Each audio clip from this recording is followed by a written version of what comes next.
चलिए, तो अभी अपन करने वाले हैं लेवल 3। किस लेवल पे जाने वाले हैं? तो अपन ने अकाउंटिंग स्टैंडर्ड 2 देखा था, उसमें लेवल 1 लेवल 2 देखे। लेवल 1 में काफ़ी इजी क्वेश्चन थे, लेवल 2 में थोड़े से टफ थे। अब बात करें लेवल 3 की, जो दिमाग चलाने वाले हैं। ठीक है, चलिए फिर तो शुरू करते हैं। क्वेश्चन नंबर 12 से शुरू कर रहे हैं अपन।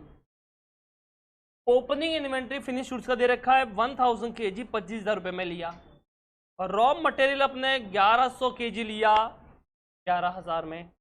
10,000 kg लिया, परचेज किया अपन ने 1 लाख में। लेबर का अपन ने 76,500 पे किया, ओवरहेड का 75,000 पे किया। सेल्स किया अपन ने 10,000 kg 2,80,000 में। क्लोजिंग इन्वेंट्री रॉ मटेरियल इतना और फिनिश गुड्स का इतना है। ये किलो में दे रखा है, केजी में दे रखा है। तो अगर अपने को पर यूनिट प्राइस मिल गया काम हो जाएगा। बट रॉ मटेरियल के लिए अगर अपने को साथ में चाहिए रिप्लेसमेंट कॉस्ट, क्या चाहिए? इन केस अगर फिनिश गुड जो है वो सस्ते में सेल हुआ तो। आगे देखते हैं। The expected production for the year was 15,000। कितना प्रोडक्शन है तुम्हारा करंट ईयर में एक्सपेक्टेड? 15,000 kg का of finish product. Due to the fall in the market demand, the sales price of the finish goods was 20 rupees per kg। तो मुझे बताओ, क्या ये एनआरवी है कि नहीं है? मार्केट प्राइस दे रखा है और ये फिनिश गुड्स है, तो कोई कॉस्ट ऑफ कंप्लीटेशन कुछ है ही नहीं। कॉस्ट ऑफ सेल भी कुछ नहीं बोले तो मत मानो। तो इसका मतलब मुझे बताइए, क्या ये 20 रुपये एनआरवी हुआ कि नहीं हुआ? एनआरवी हो गया। और अपने को रॉ मटेरियल रिप्लेसमेंट कॉस्ट चाहिए होगा, तो ये दे रखा है replacement cost of the raw material is 9.5 on the closing day. You are required to calculate the closing stock. अब अपने पास में 2 क्लोजिंग स्टॉक है, एक रॉ मटेरियल एक फिनिश गुड्स है। फिनिश गुड्स तो बढ़िया है, कॉस्ट निकाल दो आप। एनआरवी दे रखा है, विच एवर इज लोअर, खत्म, बराबर है। रॉ मटेरियल की बात करें तो अपने पास रिप्लेसमेंट कॉस्ट है, बराबर ना। अगर तो अगर वो लोअर पे हो तो अपने को रिप्लेसमेंट कॉस्ट यूज करना पड़ेगा, पर चेक कर लेते हैं अपन। चलिए, बट उससे पहले मुझे बताइए, मुझे चाहिए कॉस्ट पर यूनिट। क्या चाहिए अपने को? अभी इसको निकालने के 2 वे होते हैं, मैं दोनों वे बता रहा हूँ आपको। क्या लगता है आपको कॉस्ट पर यूनिट कैसे निकलेगा? इतना देख के क्या समझ में आता है आपको कि आप कैसे निकाल सकते हो?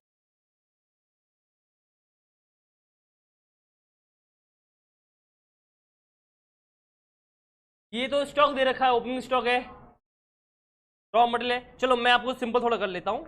अपने को पता है लेबर आएगा, अपने को पता है ओवरहेड आएगा, तो है ये कॉस्ट में। अब ये बच गया ये वाली चीज।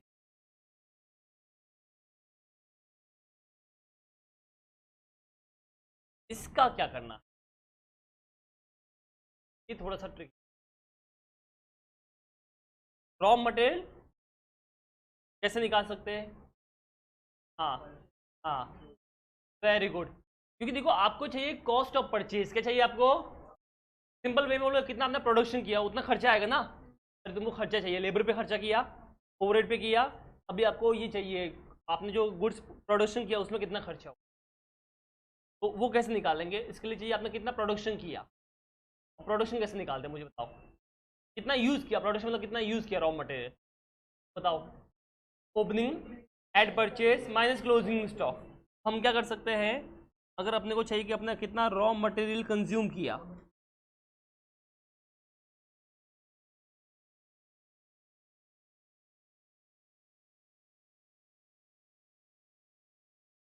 If we want raw material consume, तो आप कैसे निकाल सकते हो बताओ? कितना opening stock of raw material था,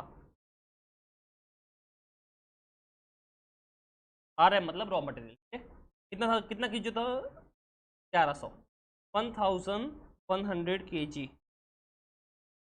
ऐड कीजिए परचेज ऑफ रॉ मटेरियल। बताओ कितना परचेज किया अपन ने? 10,000 kg और परचेज, तो दोनों मिला के कितना होना चाहिए अपने पास में? 11,100। बट आपके पास में कितना पड़ा है?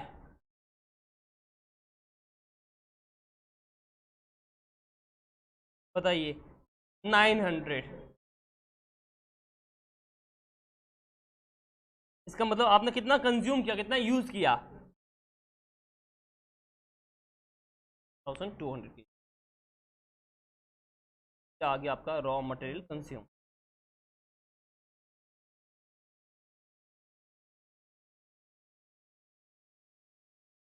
बोलिए, किसी डाउट है इसमें तो आप बोल सकते हैं। समझ में आया सबको? आपने यूज अभी अगर मैंने मुझे कॉस्ट ऑफ परचेज चाहिए कि कितना मेरा खर्चा हुआ, तो बेटा 10,200 kg का रॉ मटेरियल मैंने यूज किया है। अब एक रॉ मटेरियल अपने को कितने में मिला, इनटू मल्टीप्लाई कर दो। तो मुझे देखिए यहाँ पे 11,000 kg अपन ने 11,000 रुपये में 1100 kg लिया है, तो 10 रुपये में पड़ा, और 1 लाख भी ये पड़ा है, तो कितने में पड़ा, 10 में। तो एक्चुअली में अपनी कॉस्ट ऑफ रॉ मटेरियल पर केजी कितना है, 10 रुपया। अपन ने कितना यूज़ किया बनाने में, फिनिश गुड्स बनाने में, 10,200, तो इंटू 10 रुपये कर लूँ, 1,00,000। तो कॉस्ट ऑफ परचेज क्या बोलते हैं इसको? देखो तुम क्या निकाल रहे हो पहले वो आप निकाल रहे हैं जितना आपने फिनिश गुड्स बनाया ना उसी कॉस्ट क्या निकाल रहे हो आप, फिनिश गुड्स की कॉस्ट निकाल रहे हो। ठीक है, तो मान लो मैं बना रहा हूँ फालूदा, बना रहा हूँ मैं फालूदा, तो आपको बनाना एक फालूदा कितने में बनाते हो तुम, वो निकालना है। तो ऑब्वियसली आप उसके लिए आप रॉ मटेरियल यूज करते हो, तो जो आपकी कॉस्ट लगेगी वो रॉ मटेरियल कैसे होगा वो समझिए। आपके पास 2 किलो, आपके पास मान लो 1100 किलो दूध पड़ा था, आपने और कितना दूध ले लिया, 10,000, तो कितना दूध तुम्हारे पास होना चाहिए, 11,100। बट एट द एंड में आपके पास कितना दूध बच गया है, 900। तो कितना दूध आपने फालूदा बनाने में यूज किया होगा, 10,200। समझ में आया कि नहीं आया? तो 10,200 आपने यूज किया है, और 1 किलो कितने में मिलता है, 10 रुपए में। तो मुझे बताइए आपने टोटल मिला के दूध का जो अपना कॉस्ट लगा है वो कितना लगा है बनाने में, 1,02,000। क्या ये तुमको समझ में आया? जो अपन फालूदा बना रहे हैं, हाँ जो बना रहे, जो पड़ा वो जो बना रहे उसी जो कॉस्ट है पास में, वो कितने पड़ रही है अपने को, 1,02,000 दूध की कॉस्ट आई है। ठीक है, इसके अलावा भी तो कॉस्ट होती है। तो दूसरी कॉस्ट इसने क्या बोली है, देखिए लेबर, क्या बोला इसने, तो जो बना रहा है उसको भी तो पेमेंट करना है, तो डायरेक्ट लेबर देख लीजिए। बताइए अपने लेबर को कितना अपन ने पे किया है, 76,500। तो ऑब्वियसली वो लेबर तो जितना बनाया होगा उतने पे लेगा, तो बराबर है 76,500। इसके अलावा भी अपना कोई फिक्स ओवरहेड लगा है,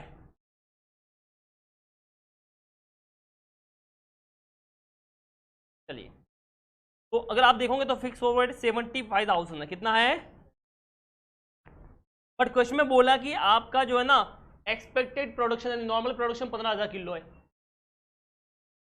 बराबर है।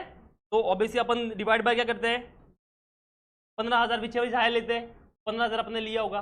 बताओ 1 किलो कितने में पड़ा, कितने में, 5 रुपए, और हमने कितना किलो बनाया है, 10,200 मल्टीप्लाई कर दो,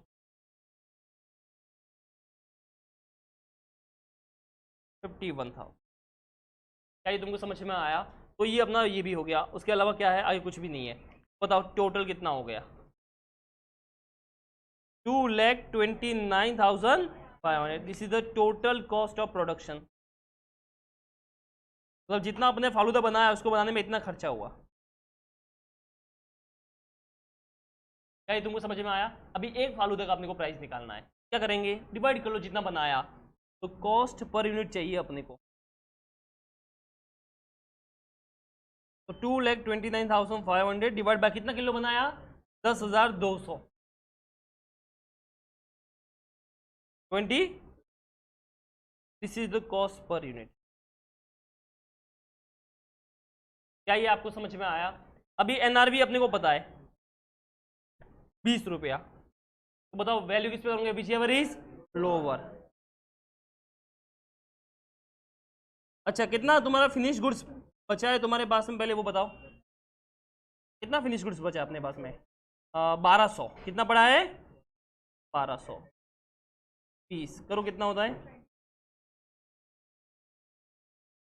क्या ये तुमको समझ में आया? अब ऑब्वियसली ये लोअर पे हो रहा था, वो रिप्लेसमेंट कॉस्ट पे होगा, तो रॉ मटेरियल का भी निकाल देते हैं। Closing stock of raw material, कितना रॉ मटेरियल पड़ा था अपने पास में क्लोजिंग स्टॉक में, 900 इंटू,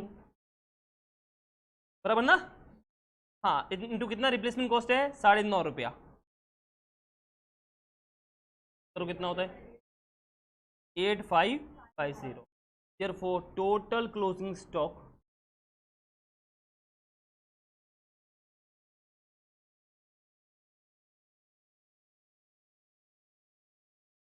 24,000 का फिनिश गुड्स, 855 का रॉ मटेरियल, कितना होता है?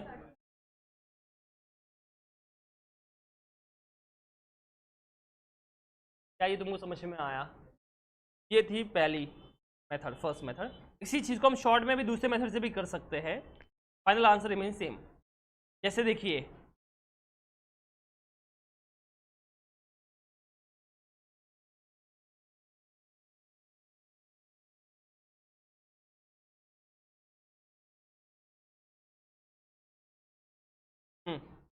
करने से पहले काम करो, पहले इसको कॉपी कर लो। चलिए फटाफट कॉपी कर लीजिए, क्या पता नहीं कर।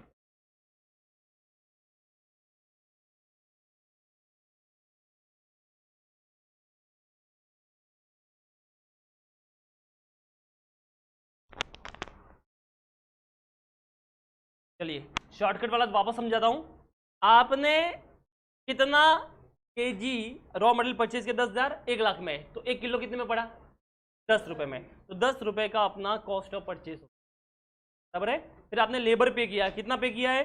76,500। तुमको पर केजी चाहिए, तो सिंपल है, जितना प्रोडक्शन हुआ उतना लेबर लेगा ना। तो भैया जितना वो बनाएगा उतना लेबर लेगा। तो आपने 76,500 में कितना किलो बनाया है? 10,200। 1 किलो कितने में पड़ा? 7.5 में। उसके बाद फिक्स ओवरहेड जो होता है वो 75,000 डिवाइड बाय, मैंने बोला हमेशा नॉर्मल प्रोडक्शन लेना है। एक्चुअल अगर ज़्यादा हाई है तो पता लग गया, पर यहाँ पे तो कम ही है। अब विच एवर इज हायर लोगे, तो आपने कौन सा हायर वाला लिया? 15,000। कितना आ गया? 5। तो टोटल में कितने में पड़ा? 1 किलो 22.5 में। तो अब NRV पता है 30 रुपया, तो विच एवर इज लोअर पे वैल्यू होगा। तो देयर फॉर क्लोजिंग स्टॉक, अब तो सेम हो गया ना सम। यहाँ पे देखिए ये रहा। समझ में आया कि नहीं आया? इसके बाद तो पूरा सेम हो गया कि भाई ये 20 में पड़ा, ये क्लोजिंग ये तुमको समझ में आया? तो ऐसा भी कर सकते हैं अपन। ये कॉपी करना है तो और ये कॉपी कर लो।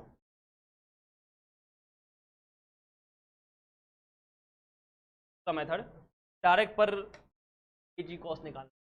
10 रुपये का सामान लिया, लेबर का 7.5 रुपये एक पे बनाने में पे किया, फिक्स हो गया, 5 रुपये पे हुआ, कम।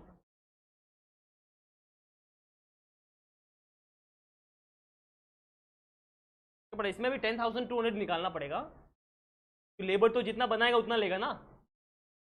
समझ में आया कि नहीं? लेबर जितना बनाएगा उतना लेबर लेगा। वो कितना किलो बनाया? 10,200 किलो बनाया ना फालूदा अपना।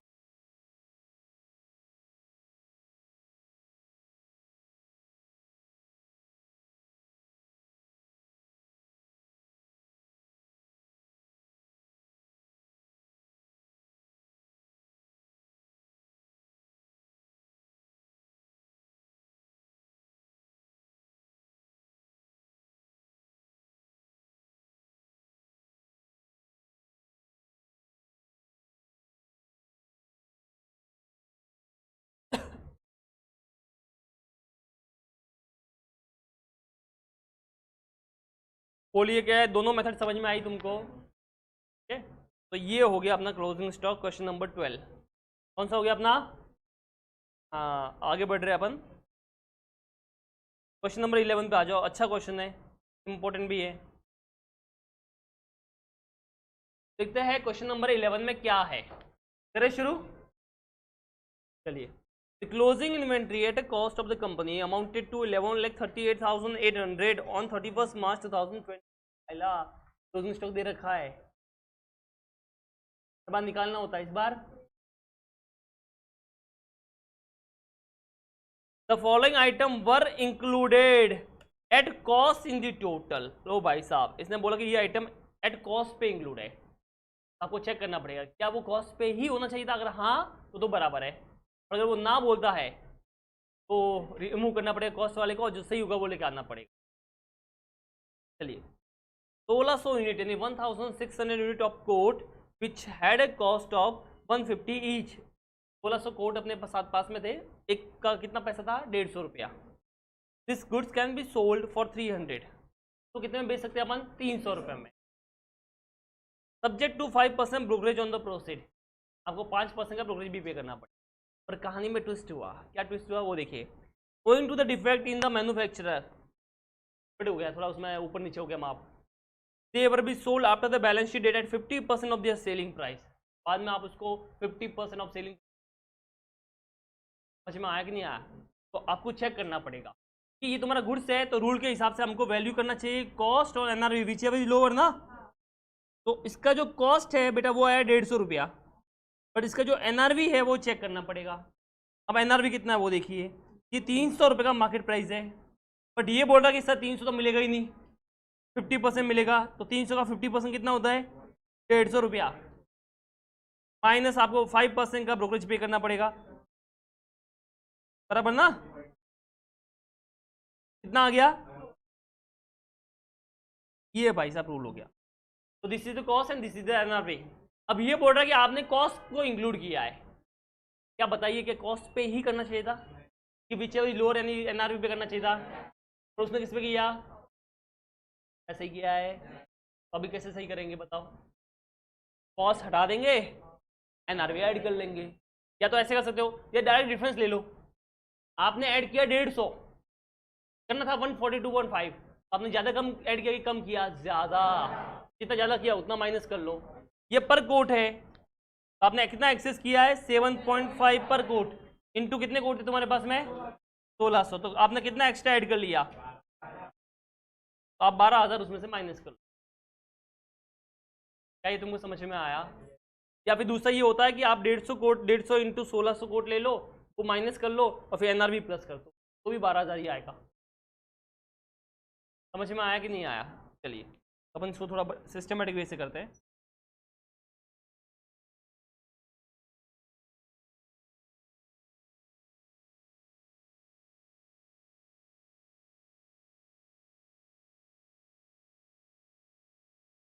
बताइए कितना क्लोजिंग स्टॉक है अपने पास में? 11,08,000, बराबर है।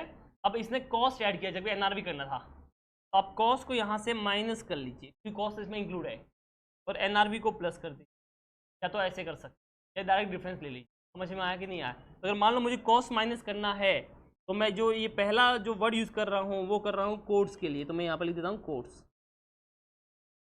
कॉस्ट ऑफ कोड जो है वो ऐड माइनस कर लेंगे, कॉस्ट ऑफ कोड।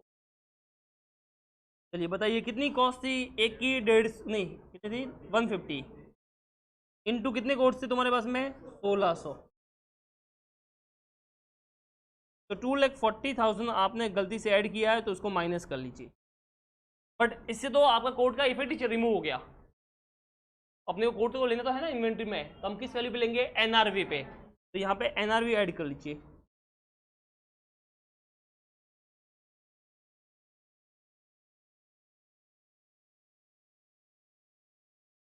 ऐड कर लीजिए। तो 300 रुपये का था, माइनस 50% किया, 150 बच गया, माइनस 4% किया, 142.5 आ गया, इनटू कितने यूनिट अपने पास में? 1600। करो कितना होता है? 2,28,000। ये ऐड कर लो। नेट देखो इफेक्ट, 2,40 माइनस किया, 2,20,000 ऐड किया, 12,000 हुआ कि नहीं हुआ? तो अगर आपको डायरेक्ट डिफरेंस करना तो डिफरेंस भी कर सकते थे कि एक्सेस वैल्यू एडेड करके आप दोनों का डिफरेंस को माइनस भी कर सकते हो, या तो ऐसे कर सकते थे, या मैं दिखा देता हूँ आपको, ठीक है? या आप इसको ऐसे भी कर सकते हो।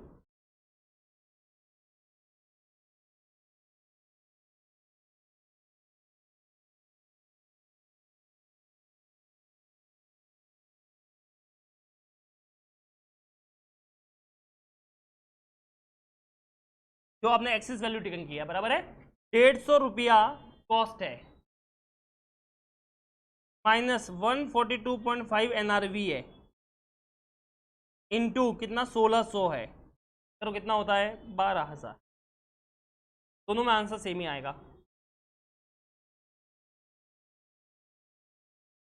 दोनों में से आपको जो मर्जी हो आप वो मेथड यूज कर सकते, दोनों में आंसर तो सेम।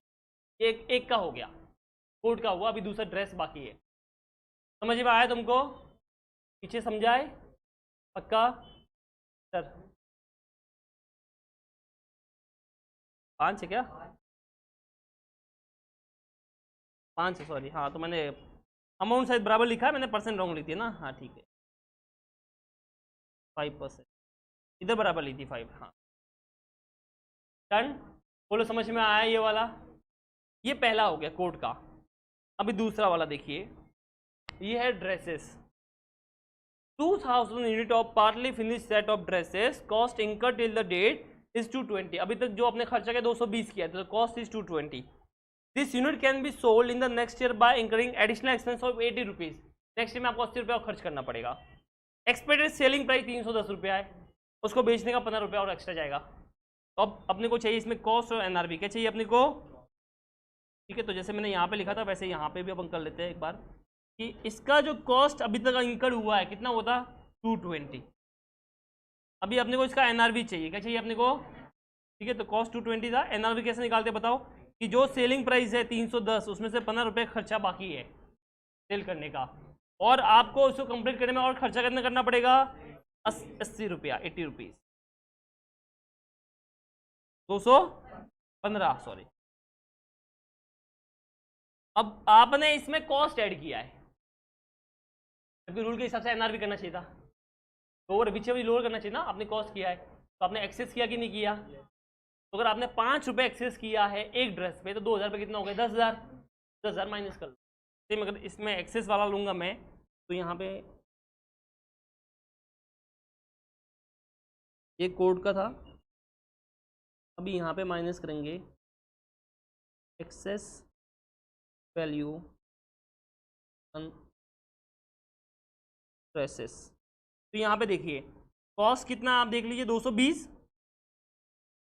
तो 220 तो कॉस्ट है, जबकि भाई साहब आपका जो एनआरवी था वो था 215, और आपने कॉस्ट लिया जबकि आपको लोअर लेना चाहिए था। इनटू कितने कोड थे तुम्हारे पास? ड्रेस थे 2000 ड्रेसेस थे, तो 10,000 हुआ कि नहीं हुआ? चलो करो माइनस, कितना आया? 11,16,800। This is your real closing stock. क्या तुमको समझ में आया?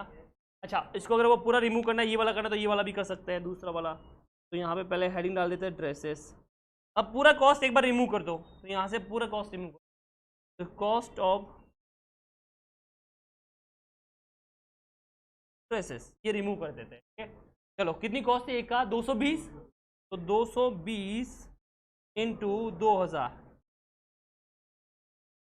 4,40,000 यहाँ से माइनस कर ले। बट इससे तो ड्रेस पूरी हट गई, जबकि ड्रेस हमारे क्लोजिंग स्टॉक में तो है ही ना। तो अपने को क्या लेना पड़ेगा उसका? एनआरबी। तो एनआरबी ले लेते हैं, एनआरबी ऑफ ड्रेसेस। चलिए कितना एनआरबी था अपना बताइए, तो अपन एक बार निकाल देता हूँ मैं यहाँ पे ही, ठीक है। तो आपका जो 300 कितना था? 10 रुपया, उसमें से 15 रुपये तो सेलिंग का हो गया, तो कितना बच गया? 285। और उसमें से कितना? 80 रुपया, नहीं 80 नहीं, तो ये 295 बचेगा ना, नालायक है। 295 बच गया, तो 295 में से 80 गया, कितना बच गया? 215 ना। तो 215 इंटू कितने ड्रेस है तुम्हारे पास में? 2000, 4 लाख। चलो देखो बताओ कितना होता है, जरा इसका कैलकुलेशन करके पूरा 1130 यहाँ तक करो।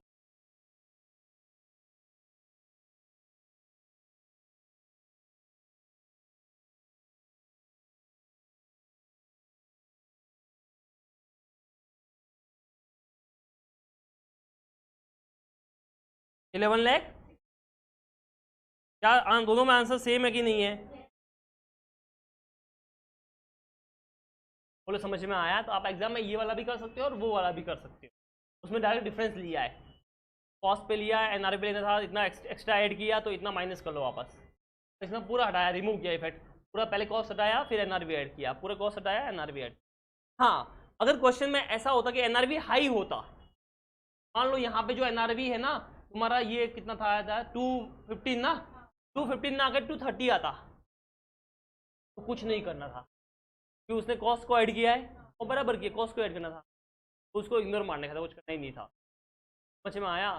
तब काम आएगा जब आपने कॉस्ट ऐड किया बट एनआरबी कम है, तब आपने गलत किया है। अगर आपने कॉस्ट को ही ऐड किया और कॉस्ट ही कम है तो बराबर है, फिर कुछ गलत किया ही नहीं है। क्या ये तुमको समझ में आया?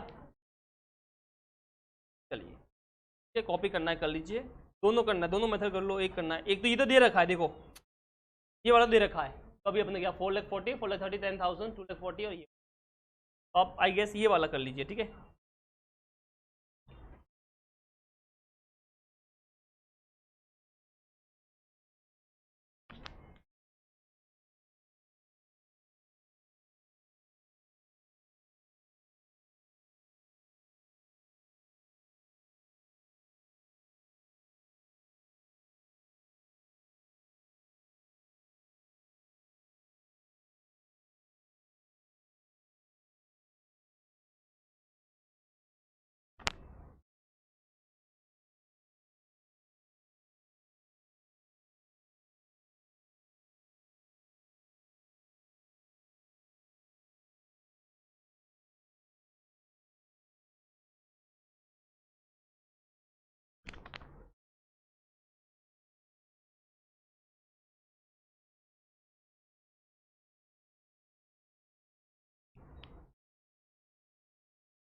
टन हो गया तुम्हारा, ठीक है। अच्छा ये कॉस्ट निकालना, तो ये भी कॉपी कर लो। ये जो अपन ने पहले निकाला है ये कोट का था, और ये ड्रेसेस।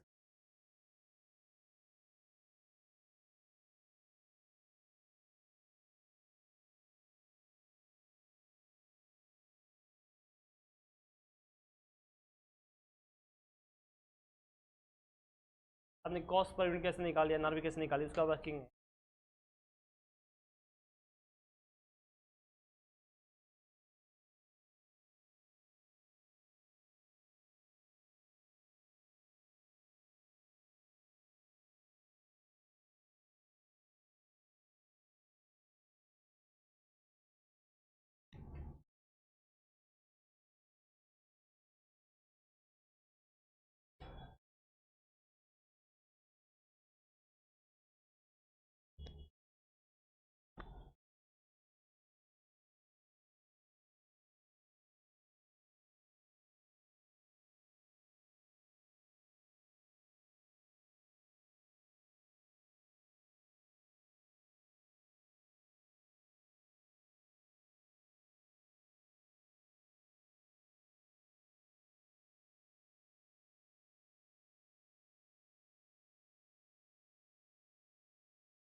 डन।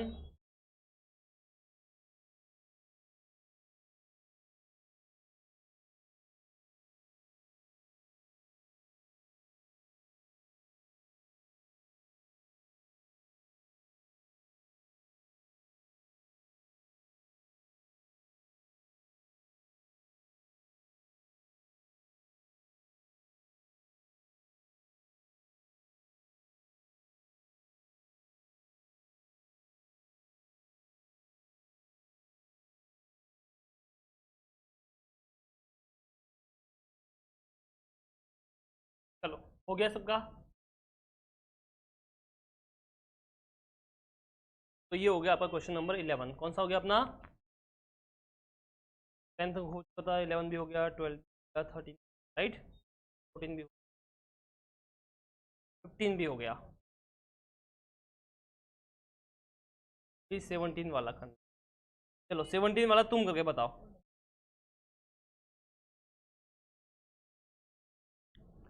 17 वाला आप कीजिए, रफली करना है।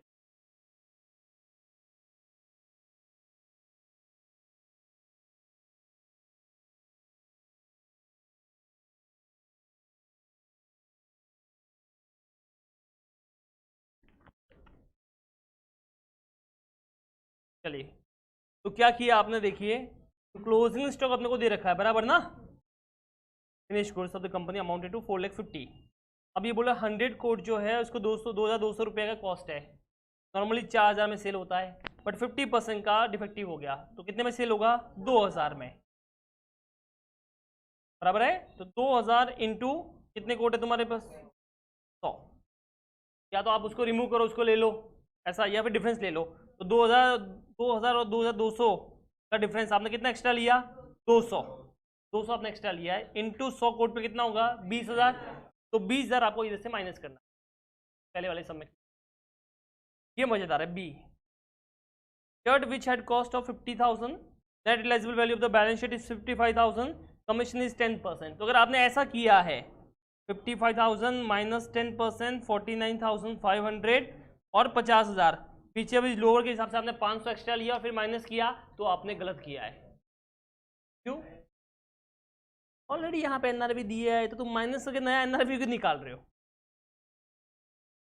आँख खोल के देखो, आँख के अंधो। क्या ये इधर मार्केट वैल्यू के एनआरवी है? तो एनआरवी वापस निकाल क्यों रहे हो? अब बताओ, कॉस्ट इतना है, एनआरवी इतना है, आपने कॉस्ट पे वैल्यू किया, आपने लोअर पे वैल्यू किया है, क्या गलत किया है? नहीं, जो किया है बराबर किया। तो क्या कुछ वापस करना है? नहीं। क्या ये तुमको समझ में आया? तो इधर तुमको लिखना है ऐसे बाद में, आँख खोल के देखो। हाँ, ऐसे लिखते हैं यार, आँख तो भूल ही गया यार। खोल नहीं खोल बराबर ना। हाँ, आँख खोल के देखो, एनआरवी दे रखा है।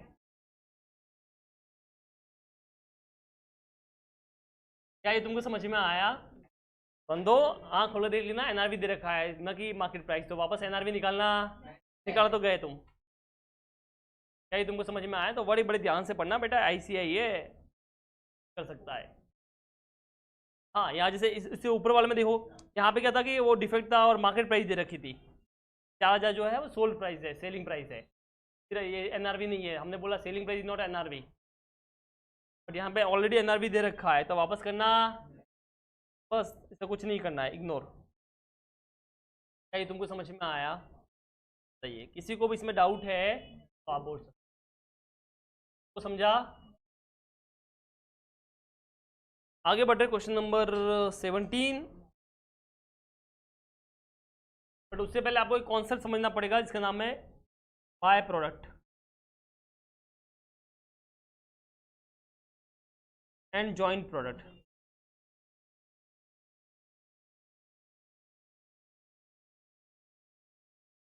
क्योंकि सर ने सिखाया कि बाकी है, बाकी है, बाद में सिखाएंगे। क्या होता है बाय प्रोडक्ट, बताओ।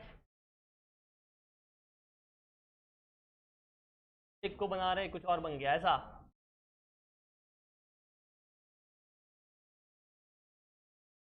स्क्रैप तो अलग चीज होता है, स्क्रैप तो अलग है, बाय प्रोडक्ट अलग है। हाँ, कि मान लो आप कोई प्रोडक्ट बना रहे हो, बट वो प्रोडक्ट बनाते बनाते आपके साथ में कुछ और भी बन गया, तो बोलते हैं बाय प्रोडक्ट। क्या बोलते हैं उसको? जैसे अपन बना रहे थे घी, सिंपल सा, दूध लेके आए, वाला उबला जो भी करना था, घी बनाने की प्रोसेस कर रहे हैं। घी बनाने के चक्कर में साथ में क्या बन गया? छाछ, बटर मिल्क बन गया। तुमको समझ में आया कि नहीं आया? तो ये जो है बटर मिल्क जो तुम बना रहे हो, ये तुम्हारा प्रोडक्ट का मेन ऑब्जेक्टिव नहीं था बनाने का। मेन तो अपना घी बनाना था, बट बटर मिल्क बन गए साथ। समझ में आया कि नहीं आया? तो इसे बोलते हैं बाय प्रोडक्ट। क्या बोलते हैं इसको? ठीक है। अब समझिए, जब भी आपका कोई बाय प्रोडक्ट बन रहा है, क्या बन रहा है? अगर आपका कोई बाय प्रोडक्ट बन रहा है तो आपको बाय प्रोडक्ट को क्लोजिंग स्टॉक, आपको क्या करना है, जो आपकी कॉस्ट लगी है मेन प्रोडक्ट बनाने की, तो मान लो मैं घी बना रहा हूँ, तो मेरी जो घी कॉस्ट आई है बनाने की, उसमें से मुझे बाय प्रोडक्ट का प्राइस माइनस कर, बाय प्रोडक्ट की कॉस्ट तो होती नहीं है, तो फ्री में बनाए, एनआरवी माइनस करना पड़ेगा। क्या माइनस करना पड़ेगा? जब मैं इसमें से अगर मेरे को बन रहा है तो मैं एनआरवी माइनस कर लेगा। क्या ये तुमको समझ में आया? ये ऑलरेडी अपन ने पढ़ा है, कहाँ पे पढ़ा था? ऊपर। जब देखो ममता बार, ममता बार, नालायक को। चलो, ये रहा। जब आप कॉस्ट ले रहे हो तो आपने क्या माइनस किया है? NRV of any by product. ओ चाहे क्या ममता बार, क्या समझा? क्या ये तुमको समझ में आया? स्क्रैप तो क्या होता है बेटा, मान लो उससे कुछ बचा हुआ किस्सा है, प्रोडक्ट थोड़ी हो तो स्क्रैप है ना, बचा हुआ दे रहा। मान लो तू कुछ बना रहा है, जैसे अभी मैं बताऊँ कि अपन घर बना रहे हैं, ठीक है, सीमेंट है तेरे पास, बाकी सब चीज़, उसमें से कुछ लकड़ी काट रहा था, कुछ टुकड़े बच गए, क्या हो गया तेरा? स्क्रैप हो गया। उसको भी तो बेच सकता है ना, किसी वाला आता है, कई बार आता है, वो लेके जाता है आपके सामने। जैसे अभी मान लो हमने ऑफिस शिफ्ट किया विरार में, तो बहुत सारे सामान हमारा ऐसा आया जो कोई काम का नहीं था, तो हमने पार्टीशन, ये कैसा पार्टीशन है, वैसा चेंज कराया, ठीक है, तो पार्टीशन डाला उसने, तो कुछ टुकड़े उसके बचे हुए, और वो टुकड़े जो है ना वो स्टील के हैं मान लो, क्या रद्दी में जाएंगे? नहीं जाएंगे? जाएंगे। अब बताओ, तो टुकड़े बच के उनको क्या बोलेंगे? क्या वो बाय प्रोडक्ट है? क्या कोई प्रोडक्ट है वो बचा हुआ सामान, कचरा जिसे बोलते हैं, बट वो कचरे का पैसा मिलता है। कौन देता अपने कचरे का पैसा? बराबर ना,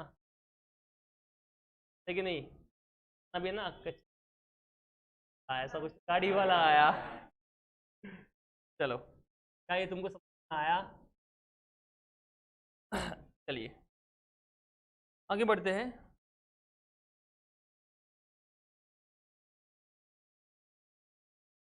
तो अभी इस क्वेश्चन में क्या हुआ है वो देखिए आप। इस क्वेश्चन में तुम्हारा बाय प्रोडक्ट आएगा। चलिए शुरू करते हैं। जॉइंट मतलब क्या होता है बताओ। अबे बाय तो बताओ क्या होता है। दो प्रोडक्ट साथ में बना रहे हो ना अपन, कॉस्ट वो सब साथ में आती है, अपने को काटना पड़ेगा। अपन एग्जांपल देख रहे थे तो समझ में आएगा। In a manufacturing process of Vijay Limited, one by-product BP emerge beside two main product MP1 और MP2 apart from the scrap। आप दो प्रोडक्ट बना रहे हो, एक MP1 बना रहे हो, एक क्या बना रहे हो MP2 बना रहे हो। इसके अलावा स्क्रैप भी तुम्हारा रहेगा, बट इसके अलावा एक प्रोडक्ट बन गया, क्या बन गया अपना BP। ये बाय प्रोडक्ट हो गया। Detail cost of production process is as under, आपको दे रखा है रॉ मटेरियल आपने 15,000 यूनिट लिया 1,60,000। अब मुझे बताओ ये किसका है, ये MP1 का या MP2 का है, क्या पता है अपने को? नहीं, तो साथ में बना रहे हैं ना अपन। Wages 82,000, fix overhead 58, variable overhead 40,000। अब आपके पास क्लोजिंग स्टॉक में कितना पड़ा है, देखिए आउटपुट आपका कितना हुआ है MP1, ठीक है, क्लोजिंग स्टॉक नहीं है MP1, आपका आउटपुट कितना देखो जरा 6250। MP2 कितना बना 5,000, और तुम्हारा बाय प्रोडक्ट यानी मान लो बटर मिल्क कितना बना 16,000। क्या ये तुमको समझ में आया?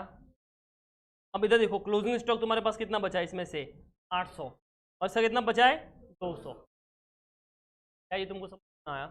अब क्या बोला आगे देखिए, average market price of MP1 and MP2 is 80 rupees and 50 rupees per unit.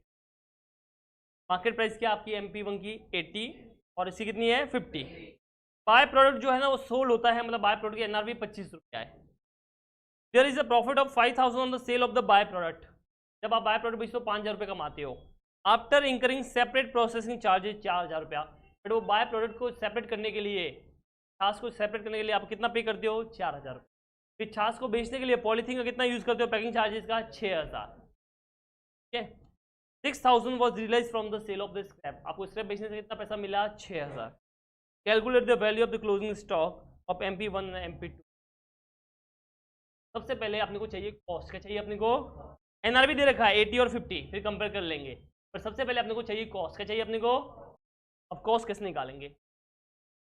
अच्छा, अपने पास दो प्रोडक्ट है, एक काम करते हैं पहले टोटल कॉस्ट निकालते हैं, उसके बाद अलग कर लेंगे। पहले टोटल कॉस्ट निकालेंगे।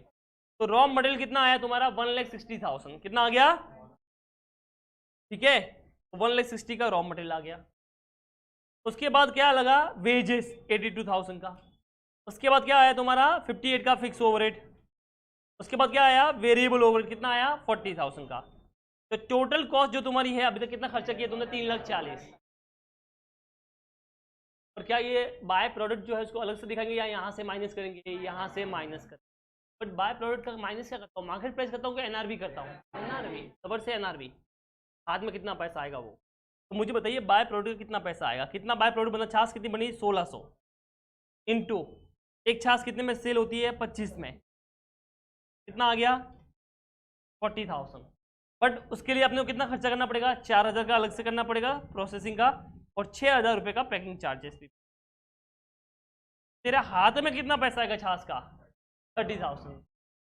क्या इस 30 को इनकम बताऊंगा या इसमें से माइनस करूंगा? कॉस्ट में से, कॉस्ट में से माइनस करूंगा। तो ये देखो 30,000 का आपने NRV of by product minus कर लिया। कैसे आया 30,000? यहाँ पर दे रखा है ऊपर कि आपने 40 में सेल किया, 4 का प्रोसेसिंग चार्ज लगा, 6 का पैकिंग हो गया, 30 बच गया। क्या ये तुमको समझ में आया? कोई डाउट है तो आप यहाँ चलो। इसके अलावा भी तो हमने स्क्रैप भी तो बेचा है, खास के अलावा भी बेचा है। क्या बेचा है? स्क्रैप। अब स्क्रैप क्या है देखो यहाँ पे, ये रहा 6,000 रुपये मिला है, तो 6,000 रुपये और मिल गया। तो 3,40,000 में से 36,000 तो मिल गया वापस अपने को। तो अपने जो हाथ में से जो पैसा नेट गया है वो कितना गया है 3,04,000। बट ये दोनों की कॉस्ट है MP1 और MP2। क्या ये तुमको समझ में आया? यहाँ तक पहले डाउट है तो बताओ, ये सिंपल वाला पार्ट था। क्या है? हाँ, क्या किया हमने वापस देखी, अपने को कॉस्ट चाहिए कि अपने को, अपने पास टोटल कॉस्ट सबकी को ऐड कर लिया। अब उसमें से छाछ अपने को मिल रहा है, तो बाय प्रोडक्ट मिल रहा है कि NRV निकाली। NRV कैसे निकाली कि वो छाछ मार्केट में कितना सेल होगा, estimate selling price minus cost of completion and cost of जो भी सेल होगा। यहाँ पे 6,000 और 4,000 10,000, 40 में से 10 का खर्चा हो गया, तो बच गया 30। एट द एंड में अपने हाथ में कितना आएगा 30। जो मैं माइनस करने वाला हूँ 50 का वैल्यू कितना करूंगा 30। आया समझ में? नहीं समझा है? अपने हाथ में 30 आ गया। अच्छा एक और स्क्रैप भी सेल हो रहा है, उसका 6 हो रहा है, उसका आ गया। तो अपने हाथ में एक्स्ट्रा कितना पैसा आ गया जो नहीं आना चाहिए था 36। तो 3,40,000 का खर्चा किया तो 36 तो पहले ही मिल गया। तो जो मेरे हाथ से नेट पैसा गया है कितना गया है 4,000। पर इसमें एक प्रोडक्ट नहीं बना, इसमें 2 प्रोडक्ट बने, MP1 और MP। अब हमको तो पता है सर कि जब हम कंपैरिजन करेंगे तो अपने पास NRV तो अलग है, प्रोडक्ट भी 2 है, बट ये कॉस्ट एक है। क्या इसको डिस्ट्रीब्यूट करना पड़ेगा नहीं करना पड़ेगा? करना पड़ेगा। अब कैसे करेंगे इसको डिस्ट्रीब्यूट, पहले वो समझते हैं। 3,04,000 का टोटल कॉस्ट हुआ है।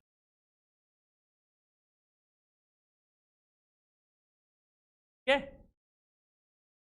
अब इसको कैसे बांटेंगे वो समझिए। मुझे बताइए, अपने को इसको सबसे बेस्ट बांटना रहेगा तो वो बांट सकते हैं अपने सेल्स रेशियो में। किसमें बांट सकते हैं अपन इसको? सेल्स रेशियो में बांटना पड़ेगा। समझ में आया कि नहीं आया? अब सेल्स रेशियो कैसे होगा वो देखिए। कितना आउटपुट हुआ पहले बताइए, इसका कितना गुड्स बना 6250 इंटू एक कितने में सेल होगा 80 रुपीज में। कितने में सेल होगा 80 में ये सेल होगा। तो बताओ कितना पैसा इसका मिलेगा। दूसरा, इसके अपने 5000 यूनिट बने,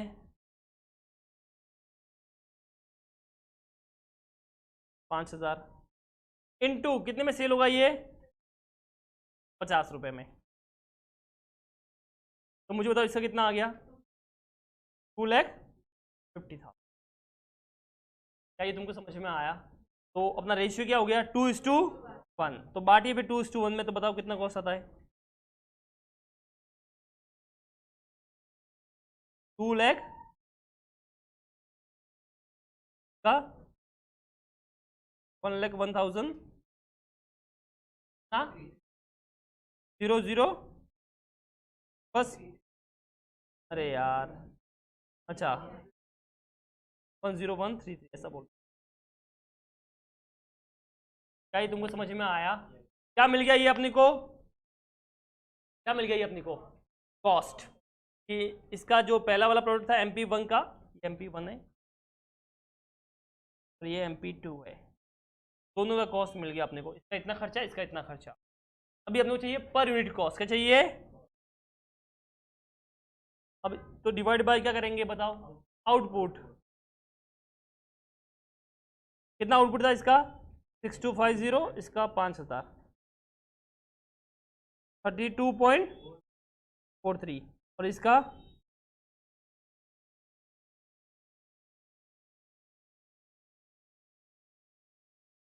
27। क्या ये तुमको समझ में आया? ये मिल गया कॉस्ट पर यूनिट। क्या मिल गया अपने को? अब बताओ, अब NRV अपने हाथ में है, कॉस्ट पर यूनिट अपने हाथ में है, तो आराम से हो सकता है नहीं हो सकता है? हो सकता है। मार्केट में तो ज़्यादा में भी सेल हो रहा है 80 और 50 में, तो ऑब्वियसली ये कॉस्ट पे लेंगे अपन, तो कॉस्ट पे ले लीजिए। अब कितनी क्लोजिंग स्टॉक पड़ा है तुम्हारे पास, ये पहले वो बताओ। क्लोजिंग स्टॉक, ठीक है, ये MP1 और ये MP2 कितना था जरा देख लेते हैं अपन। क्लोजिंग स्टॉक आपका क्वेश्चन देखिए 800 200, 800 और 200 ये यूनिट है। मल्टीप्लाई कर दो कॉस्ट पर यूनिट, क्योंकि कम पे ही है ना। 32.43 और 20.27 करो 20। हाँ इसका 4054 जो क्लोजिंग। समझ में आया क्या किया? सबसे पहले अपन ने टोटल कॉस्ट निकाली दोनों की। कैसे निकाली टोटल कॉस्ट वो दे बताइए। ये तो जो खर्चा हुआ है उसमें से जो NRV और स्क्रैप का वैल्यू था वो माइनस कर लिया, बाय प्रोडक्ट का और स्क्रैप का जो वैल्यू था वो माइनस कर लिया। इतना खर्चा हो गया। अब प्रॉब्लम होगी अपने पास 2 प्रोडक्ट है, एक नहीं 2 है, 2 को बांटना है। तो सिंपल है, आउटपुट में बांट देंगे अपन, बट आउटपुट नहीं लेंगे, उसके सेल्स रेशियो में लेंगे। तो सेल्स रेशियो कैसे निकलता गया, जितना आउटपुट हुआ इंटू एक का मार्केट प्राइस, तो ये सेल्स रेशियो मिल गया। तो सेल्स रेशियो में अपन ने बांट लिया। तो अपना जो कॉस्ट आया वो कितना आया 2,02,667 और उसका आया 1,01,330। पर ये तो टोटल है, आपको तो पर यूनिट चाहिए। सिंपल है, डिवाइड बाय आउटपुट कर लो। इतना खर्चा करके इतना आउटपुट मिला। एक कितने में पड़ा 32.43 और 20.27। अब मार्केट प्राइस तो हाई है 80 और 50, तो ये लोअर है तो इस पर वैल्यू होगा, तो आप इस पर वैल्यू कर। बोलो समझ में आया? किसी को भी डाउट है तो आप बोल सकते हो। तो एक काम करो, सबसे पहले तो यही कॉपी करो वाला।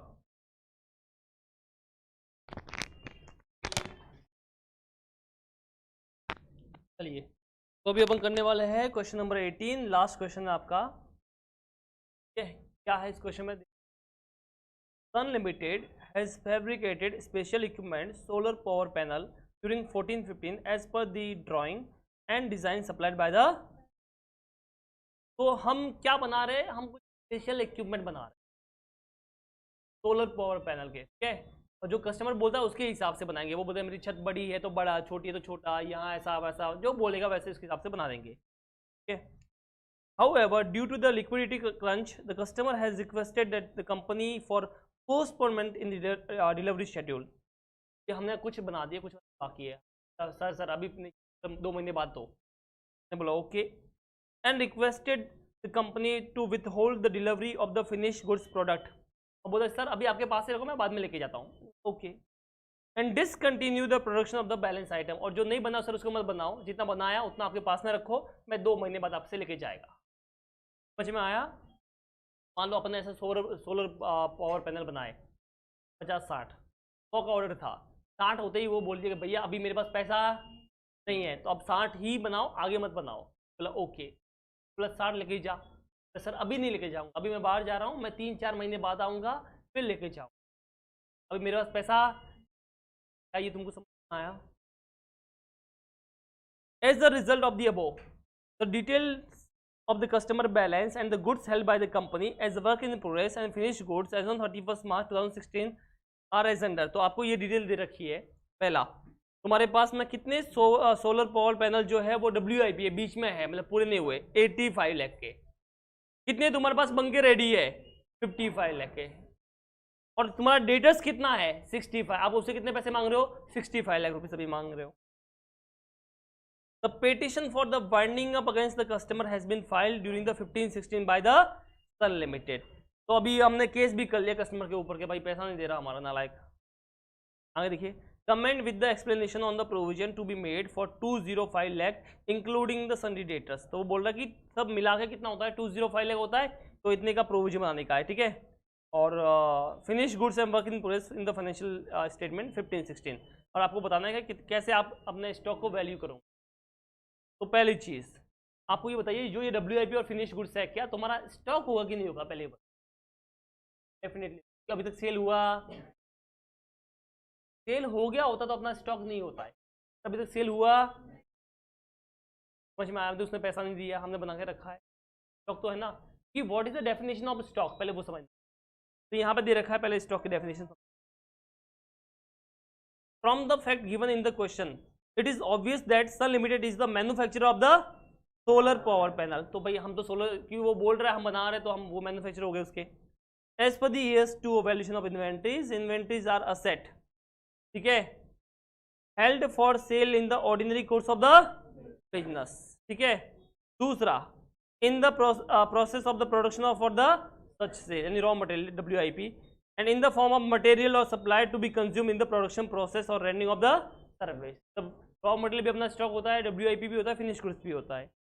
Therefore, solar power panel held in its stock will be considered as its inventory। तो जो भी उसके पास में पड़ा, क्योंकि वो बना रहा है और उसके पास में पड़ा, तो क्या हो गया? उसका इन्वेंट्री हो गया, सेल भी नहीं हुआ है। Further, as per this standard, inventory at the end of the year are to be valued at lower of cost और वैल्यू। अब स्टॉक तो हो गया, अब आपको वैल्यू कैसे करना है? कॉस्ट और whichever is lower। क्या यहाँ तक तुमको समझ में आया? आगे देखिए, as the customer has postponed the delivery schedule due to the liquidity crunch, the entire cost incurred for the solar power panel which were to be supplied has been shown in the इसने पूरा inventory बता दिया है। The solar power panel are in the possession of the company which can be sold in the market। क्या उसको market में बेच सकता है? हाँ, अगर वो पैसा नहीं देगा तो वो उसको बेच देगा, तो क्या उसका इन्वेंट्री हुआ कि नहीं हुआ? हुआ। Hence, the company should value such inventory as per the principle laid down in the AS2 that is the lower of cost or NRV. So the goods were produced as per the specification of the buyer of the company should determine the NRV of these goods in the market. अब समझिए क्या जो उसने बोला है, जो product अपने बनाया सोलर पावर पैनल जो भी बनाया है, ये बताइए वो जो पावर पैनल है अपने पास में जो पड़े हैं, हम ऐसे ही बनाते कि उसके ऑर्डर पे बनाए, उसके ऑर्डर पे बनाए पर्टिकुलर, तो फिर हमको उसकी मार्केट प्राइस निकालनी पड़ेगी अपने को, उसकी market price and the value of goods accordingly, और उसके हिसाब से अपने को उसको वैल्यू करना पड़ेगा विच इज लोअर.